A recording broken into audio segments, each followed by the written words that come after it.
Scar, the cold calculating villain of the Lion King, his deep dark voice, cunning plans, and the unmistakable scar over his left eye have made him one of Disney's most infamous villains. But his scar wasn't just a mark, it was the beginning of a much darker story that changed everything we thought we knew about him. Before he became Scar, his name was Taka. Taka was the younger brother of Mufasa, born into the royal family of the Pride Lands. But unlike Mufasa, who was strong and confident, Taka was smaller, weaker, and often overlooked. Mufasa was admired by all, while Taka always felt unhappy in his brother's shadow. His father saw Mufasa as the perfect king in waiting, the heir of the kingdom of the Pride Lands.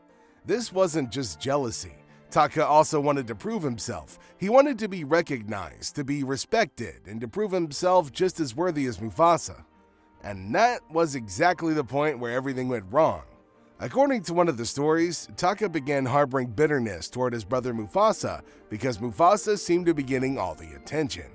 Taka felt the need to prove that he was equally strong, so he hatched a dangerous plan.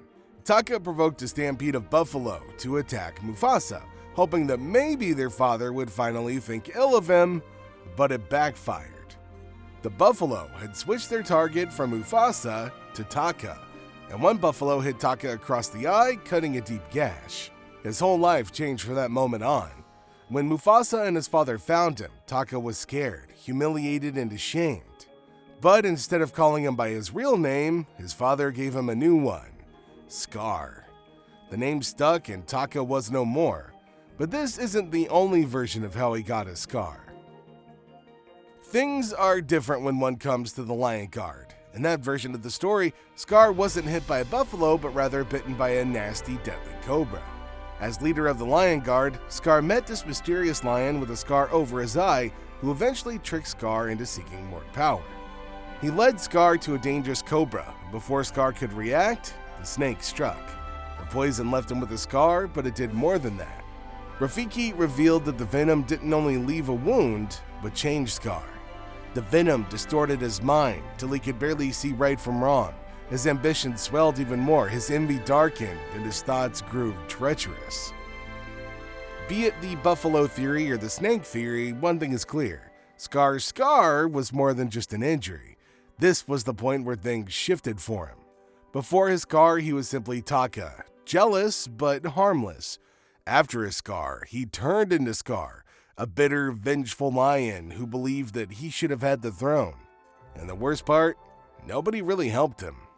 Instead, he was mocked and dubbed with a name that relentlessly reminded him of his inadequacy.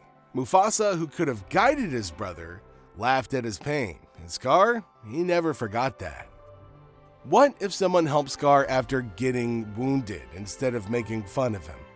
What if his father comforted his son instead of renaming him? What if Mufasa had told Scar that he was still a part of the royal family and was still valued and loved? Would Scar still have turned into a villain? Or would he have turned into something else? Perhaps a wise advisor, protector of the Pride Lands, or even a great leader in his own right? The truth is, we'll never know. But Scar's fall into darkness wasn't just his fault. The ones around him let it happen, and that changes everything. Most people take Scar's betrayal of Mufasa to be caused by jealousy, but really, was it just that? What if there was more to the story? Scar wanted more than kingship. He wanted recognition and respect. Proving he was strong and not just the weak younger brother was what he needed to think of himself as a great ruler too. But after years of being ignored, laughed at, and sent to a corner, he changed his anger into hatred. And we all know what happens when fear turns to anger and anger turns to hate. Then, when he had an opportunity to grab the throne, he took it. Not because he wanted power, but because it was the best way anybody would consider him worthy. His scar isn't just a wound, it's a symbol, signifying how the Pride Lands failed him, about being cast out, left aside, forgotten. His justification for believing that Mufasa had to go. Because if nobody saw him as a true prince, he would force them to see him as king. Now that explains how Scar became the villain we know today.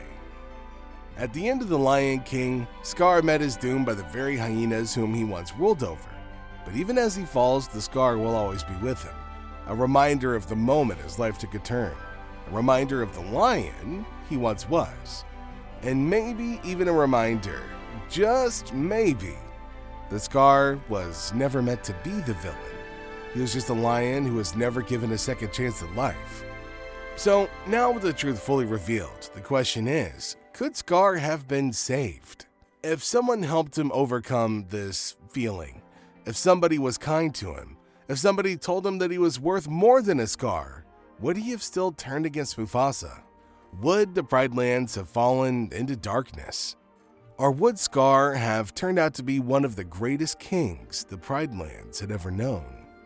There's one thing we don't talk about. Scar was once a member of the Lion Guard. Before turning into the villain he is today, Scar once performed the duty of protecting the Pride Lands. Scar was given the Roar of the Elders, an ancient power that allowed him to summon the voices of past lions to help him in battle.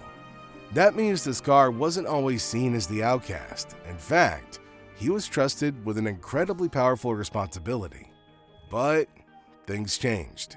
When Scar became marked, whether from the buffalo or the snake, he also lost trust in everybody around him.